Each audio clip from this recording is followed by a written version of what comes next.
Selamat siang Bapak dan Ibu sekalian, selamat datang di Cyber Security Solution Hall.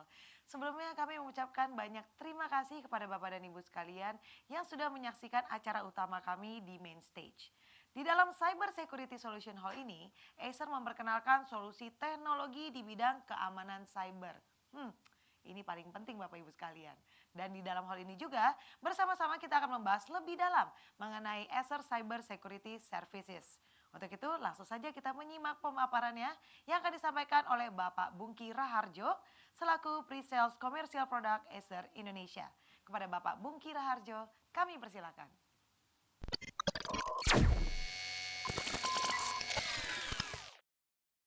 Selamat sore rekan-rekan sekalian, selamat datang di Acer Solution Day. Kali ini bersama saya, Bungki Raharjo, membawakan materi Acer Cyber Security Services. Cyber security is borderless, yaitu tanpa mengenal tempat, tanpa mengenal waktu, dan tanpa mengenal batas.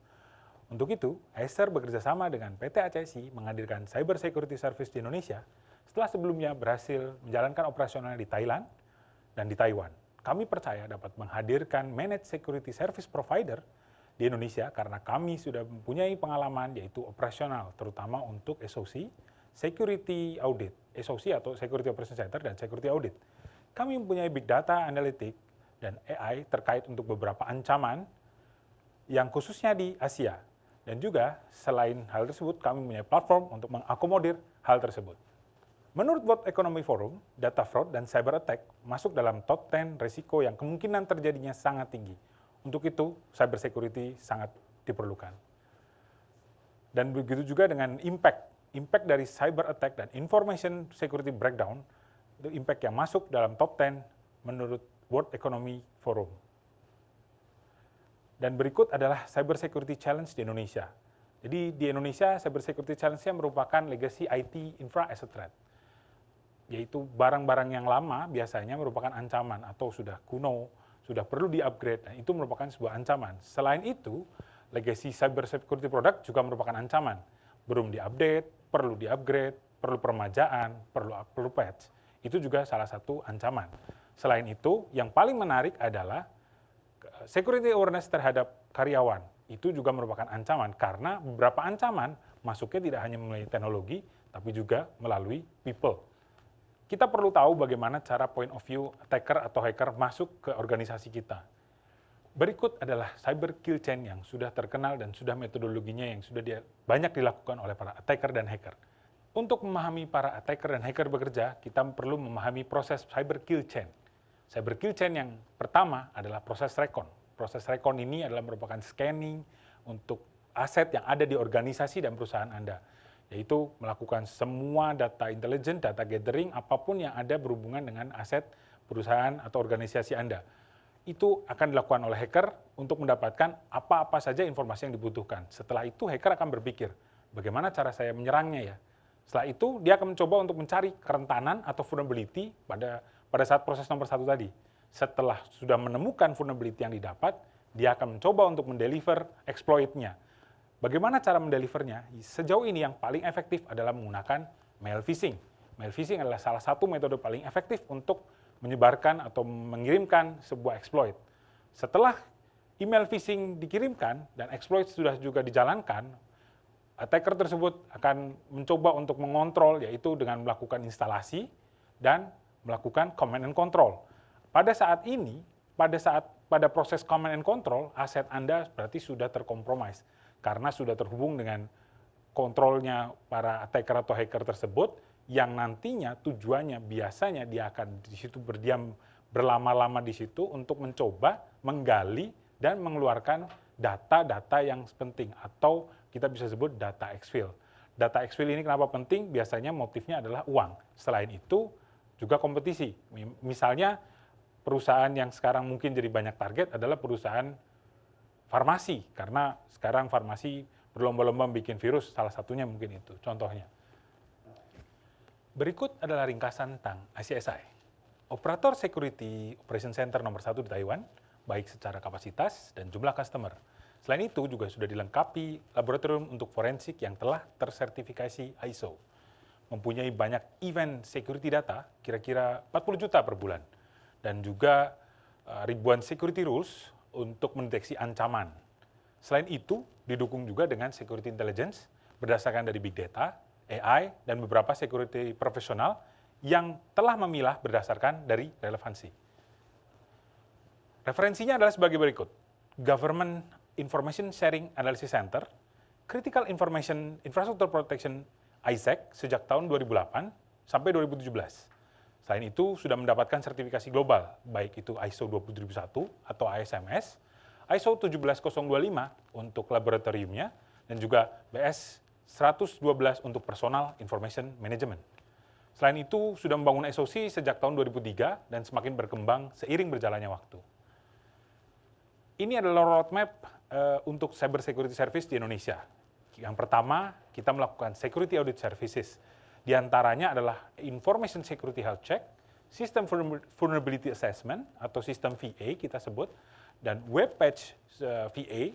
Selain itu, kita juga melakukan pen test, baik itu mobile dan web, dan juga social engineering, khususnya untuk email phishing.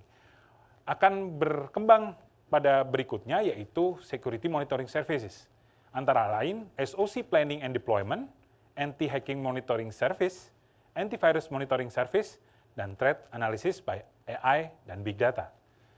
Setelah itu, kita akan mencoba untuk Security Management Services, baik itu untuk IT Service Management, ISMS, dan juga PIM, yaitu untuk Personal Identifiable Management System. Selain itu, kita juga akan berlanjut lagi untuk ke OT. Jadi, selain 3 services tersebut, kita akan juga merambah ke OT, yaitu Operational Technology, baik itu secara vulnerability dan threat evaluation untuk Industrial Control System. Saat ini, saya akan menjelaskan tentang introduction di Security Audit Services yang telah saya sebutkan tadi untuk Information Security Health Check. Kenapa kita perlu melakukan Information Security Health Check? Kita sebenarnya bisa mengetahui kondisi cyber security posture organisasi kita dari point of view seorang attacker atau hacker. Jadi kita menggunakan metode non-intrusive assessment atau tidak menggunakan tanpa ada intrusif sama sekali, kita untuk melakukan scan pada sebuah organisasi atau perusahaan. Metodologinya seperti kita melakukan recon pada saat cyber kill chain yang saya sudah jelaskan sebelumnya, yaitu kita melakukan recon atau scan terhadap organisasi atau perusahaan untuk mendapatkan apa-apa saja yang kita bisa exploit. Misalnya vulnerability, lalu ada data leak, atau dengan sosial media, atau ada discuss di forum underground yang kita perlu ketahui, itu kita akan rangkum menjadi satu yang nantinya bisa mengetahui bahwa sebenarnya organisasi kita ini sudah tahap level apa sih? Nah, itu bisa menjadikan acuan untuk memitigasi secara cepat atau quick win untuk organisasi atau perusahaan kita. Kira-kira deliverable-nya akan seperti ini. Kita akan mendapatkan sebuah gambaran secara high level, apa-apa yang perlu kita perhatikan, resiko apa yang perlu kita segera mitigasi, dan mana yang sudah kita perlu improve, dan mana yang kita perlu maintain. Jadi inilah kira-kira bentuk dashboard-nya yang nanti akan didapatkan dari Information Security Health Check. Karena fungsinya memang hanya untuk sekedar mengetahui bagaimana secara security posture kita itu dari point of view seorang hacker atau attacker dari luar. Itulah kenapa kita sebutnya sebagai Information Security Health Check. Berikutnya, saya akan menjelaskan tentang Security Audit Services untuk Host and Web Application Vulnerability Assessment atau VA. Vulnerability Assessment atau VA. Kenapa kita perlu melakukan VA atau Vulnerability Assessment? Kita perlu melakukan review terhadap security weakness, terhadap vulnerability yang ada pada organisasi kita atau beberapa service yang sudah dipublish di luaran. Untuk itu, kita agar dapat bisa mitigasi secara cepat. Dan kita juga bisa tahu security levelnya itu critical kah, high, low, atau hanya informasional. Itulah kenapa kita perlu melakukan VA. Berikut adalah data-data yang terkumpul terkait serangan-serangan cyber atau beberapa dari bulan Juli sampai September 2019. Berdasarkan data tersebut, berdasarkan BSSN ada 88,4 juta serangan cyber dan 83 perusahaan RI rentan untuk diretas. Selain itu, kasus-kasus yang baru terjadi antara lain data breach yang terjadi salah satu platform online masih sama, dan itu berapa ini hal yang sering terjadi untuk data leak. Ada 88,4 juta serangan cyber dan 83 perusahaan di Indonesia masih rentan diretas. Kejadian yang baru adalah data salah satu marketplace bisa bocor ke internet dan dijual di dark web. Selain itu, fintech dan marketplace masih jadi incaran para peretas untuk melakukan data exfil.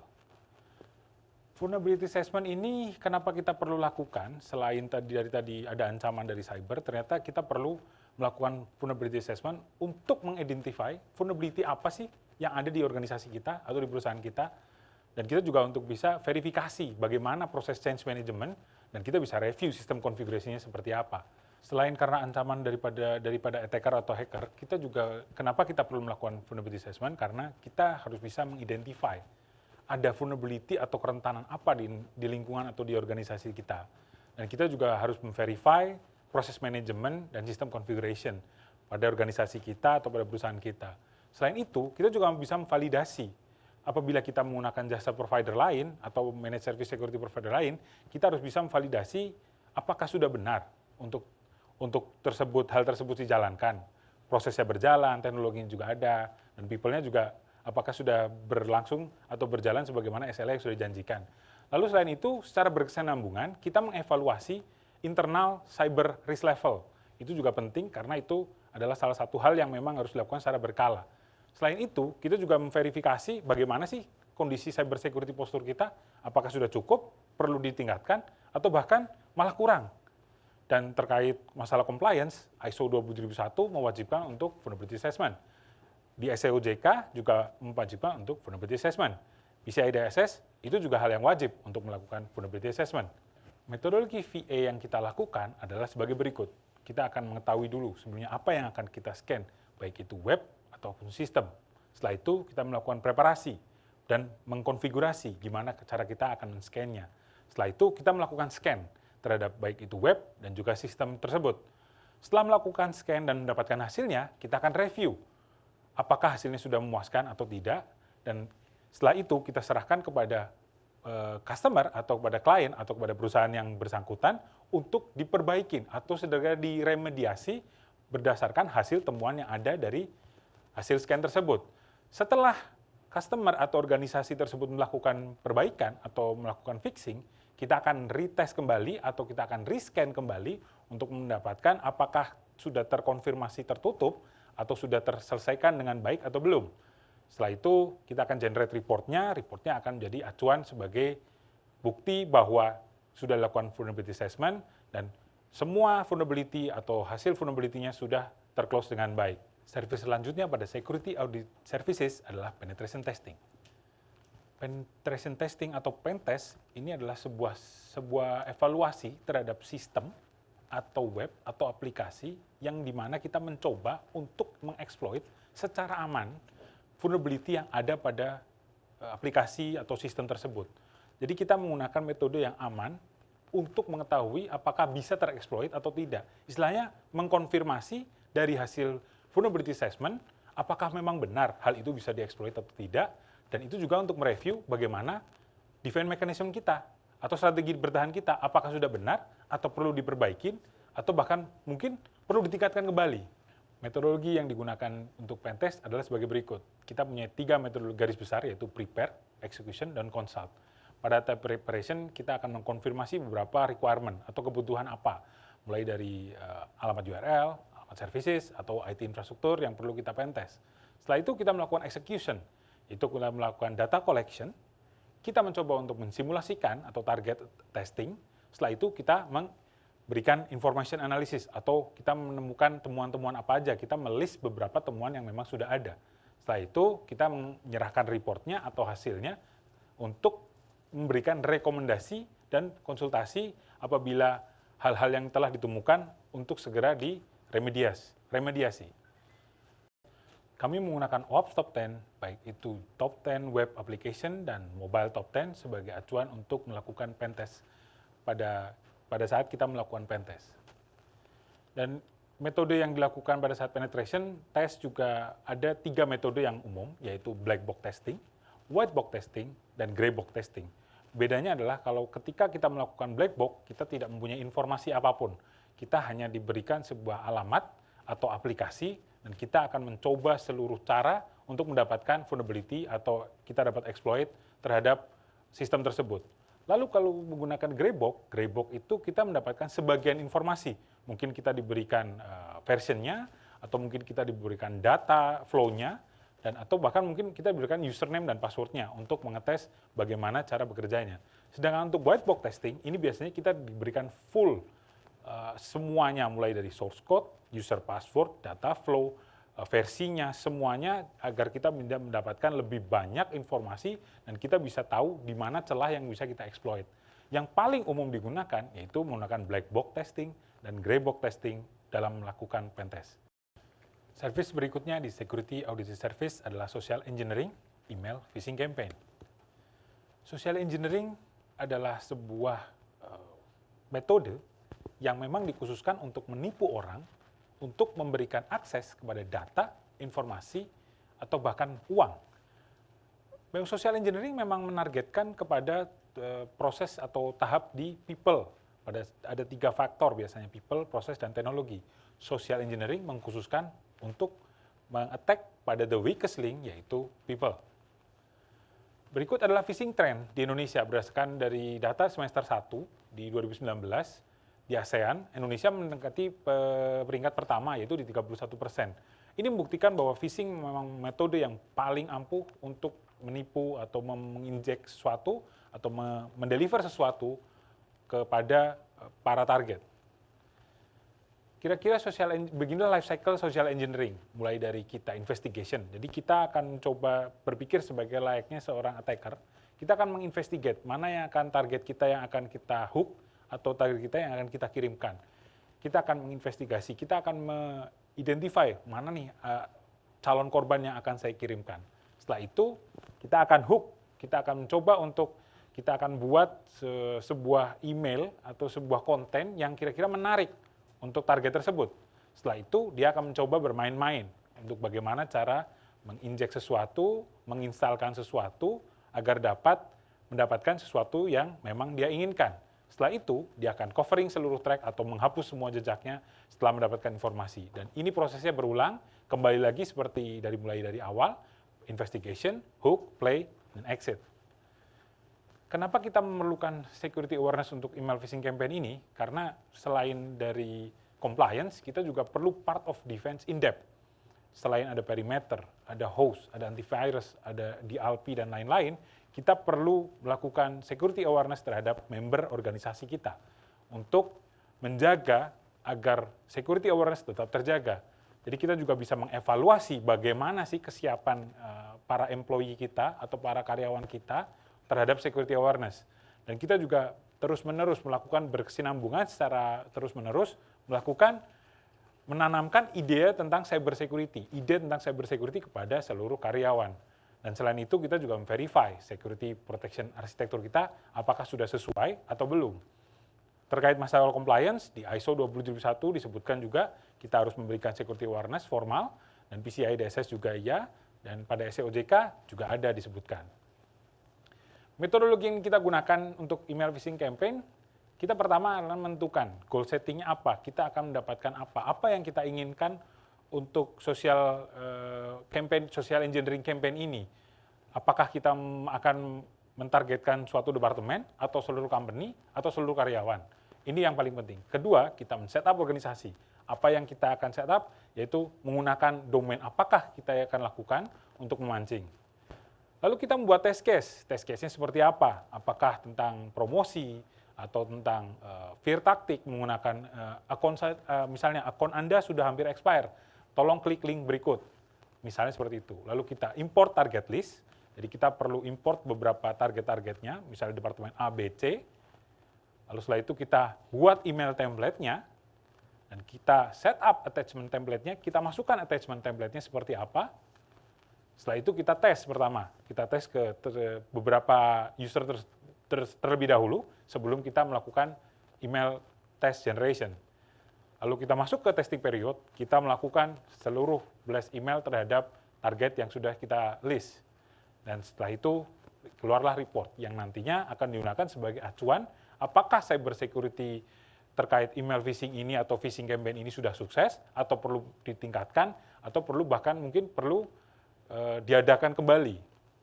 Kira-kira contoh reportnya seperti ini. Kita bisa tahu departemen mana yang klik dan open, departemen mana yang paling banyak mengeklik dan paling banyak mengopen, atau orang mana, atau office mana. Ini bisa disesuaikan berdasarkan yang nanti kita sudah sepakati atau setujui bersama. Untuk kali ini sedikit introduction terhadap SOC atau Security Operation Center, service kita terhadap security monitoring. Security Operation Center, apa yang dimaksud dengan SOC? Menurut definisi Gartner, Security Operation Center atau SOC itu bisa didefinisikan sebagai tim yang mempunyai fasilitas dan bekerja secara 24/7 dan memang dikhususkan atau didedikasikan untuk prevent, detect, assess, dan respon terhadap cyber security threat dan incident. Selain itu, dia juga harus fulfill dan assess regulatory compliance. Jadi challenge-nya adalah banyak nih pada saat ini terkait masalah cyber attack, mulai dari inovasi serangan yang selalu berubah, advance attack banyak yang semakin attack juga semakin berkembang, tidak hanya satu atau dua, bahkan mungkin ribuan, bahkan ratusan tiap hari berkembang. Dan terkait masalah compliance, ada juga human error di sana, masalah waktu untuk mengembangkan SOC juga itu adalah sebuah challenge, dan juga skill gap, banyak skill gap pada saat kita akan membentuk atau membangun sebuah SOC. Karena masih banyaklah IT atau security profesional yang memang jumlahnya tidak begitu banyak. Berikut adalah SOC teknologi komponen. Jadi untuk membuat SOC kita perlu banyak teknologi yang terlibat di situ. Mulai dari NMS, Vulnerability Assessment, Service Desk Ticketing. Untuk terkait ticketingnya ada SIEM atau System Information Event Management, dan Compliance and Monitoring, Reporting, Network Forensic, dan belum juga hal-hal yang lain yang di bawah yang semuanya ada di situ. Itu adalah teknologi-teknologi yang dibutuhkan untuk membangun sebuah SOC.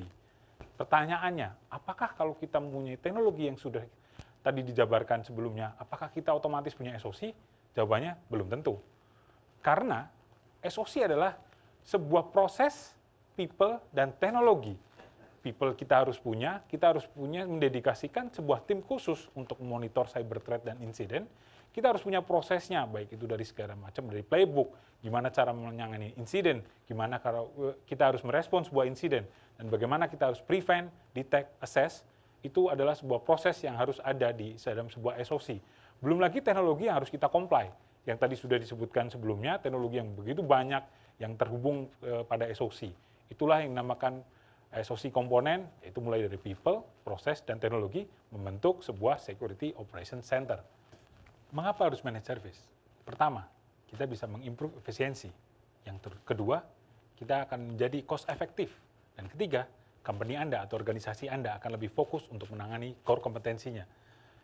ACC Indonesia, SOC Service, akan memprovide cost efektif MSSP atau Managed Security Service Provider untuk customer di Indonesia, karena ACSI sudah tahu bagaimana cara mengoperasikan SOC di Taiwan sebelumnya.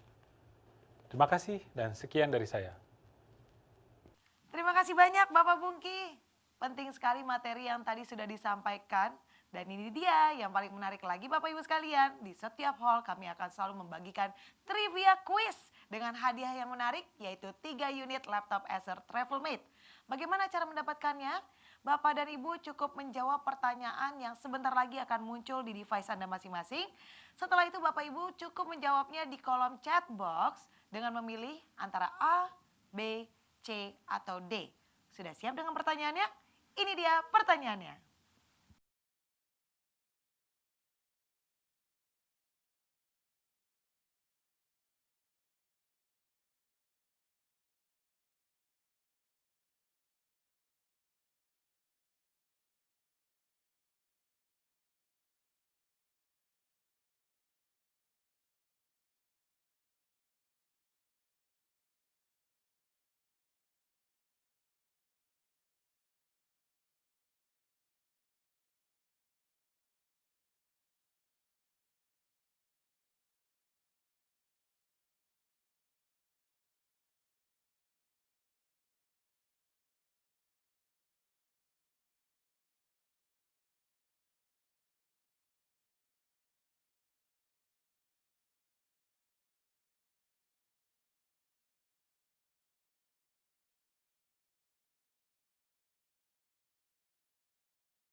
Sudah habis waktunya Bapak Ibu sekalian. Bagaimana? Sudah yakin dengan jawabannya? Semoga dari keyakinan Anda bisa mendapatkan hadiah door prize yang akan kita bagikan. Dan jika nanti Anda menjadi pemenangnya, Anda cukup lihat saja di pengumuman yang akan kita umumkan di website yang sedang Anda akses sekarang ini 2 hari dari hari ini.